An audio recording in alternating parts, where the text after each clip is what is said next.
என்ன செய்ய போகிறாங்க பாக்கியா அப்படிங்கிற மாதிரி இப்போ ஒரு கேள்வியில் வந்து நிறுத்தியிருக்காங்க. அதாவது என்னென்னா, வாழ்க்கையில் அவங்க வந்து முதல்ல இருந்த நிலமையில வந்து பார்த்திங்கன்னா, அவங்களுக்குன்னு தனியாக ஒரு ரூ. 50 அப்படிங்கிற விஷயம் கூட வந்து ரொம்ப கஷ்டமான விஷயமா இருந்துச்சு. மொத்தமாக வந்து ஒரு காசை வந்து கோபி கொடுப்பாரு. அந்த காசு வந்து கொஞ்சமாக குறைஞ்சி, ஏன்னா கோபியுடைய வாழ்க்கையில் வந்து அவரோட பிஸ்னஸ் ஒழுங்காக போகலன்ட்டு அதை வச்சு இவங்க வந்து எப்படியோ வந்து சரி கட்டி குடும்பத்தை நடத்திக்கிட்டு இருந்தாங்க.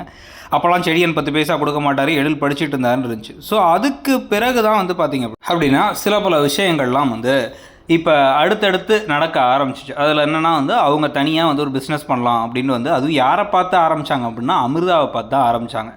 அப்போல்லாம் அமிர்தா வந்து பயங்கரமாக இருப்பாங்க, 1000 வேலை செய்வாங்க. இப்போ அமிர்தாவை வந்து டம்மி ஆக்கி உட்கார வச்சுருக்காங்க. ஸோ அவங்க அவங்கள பார்த்து இவங்க கற்றுக்கிட்டு மசால் பொடி பிஸ்னஸ்ஸு, அப்புறமா கொஞ்சம் கொஞ்சமாக வந்து சமைச்சு கொடுக்குறது, அப்படியே ஹோட்டல்னு ஆரம்பித்து, அப்புறம் கேட்ரிங்னு ஆரம்பித்து இப்போ ஹோட்டல் வரைக்கும் வந்து நிற்கிது. 2 ஹோட்டல் வச்சு இப்போ அடுத்து ஃபாரினில் ஓப்பன் பண்ணலாமா ஃப்ரான்ச்சைஸ்ன்னு நினச்சிக்கிட்டு இருக்காங்க.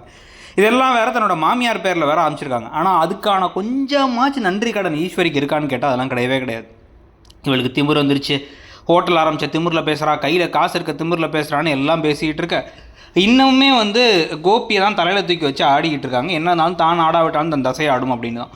இது இப்படியே இருந்துச்சு அப்படின்னா நம்மளை கட்டாயப்படுத்தி கல்யாணம் பண்ண வச்சுருவாங்கன்னு தெரியும். கோபியில் வேறு நல்ல பேர் வாங்குறேன்னு சொல்லிட்டு காஃபி போட்டு கொடுக்கறது, அதுக்கப்புறமா வந்து எல்லா பிள்ளைங்களையும் நாளைக்கு வீட்டுக்கு வர வைக்கிறது, அதையும் வந்து இப்போ ஈஸ்வரி ஒரு சந்தோஷமான தருணத்தை கெட்ட தருணமாக மாற்றி எல்லாத்தையும் வந்து வேணுனே எந்தெந்த கேள்வியை கேட்கக்கூடாதோ அந்த கேள்வியெல்லாம் கேட்டு மூக்க நுழைக்கிறது அப்படின்னு எல்லா விஷயமும் நடக்க போகுது.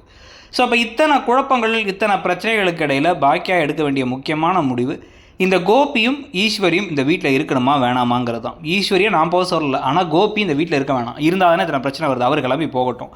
எப்படி ராதிகா தான் வாழ்க்கையை வந்து கம்ப்ளீட்டாக சுதந்திரமாக்கிக்கிட்டாங்களோ அந்த மாதிரி நானும் என் வாழ்க்கையை சுதந்திரமாக்கிக்கணும். அது ஃபுல்லாக ஆக்கிட்டாலுமே வந்து இந்த ஆள் இங்கே இருக்கிறனால பிரச்சனையாக இருக்குது.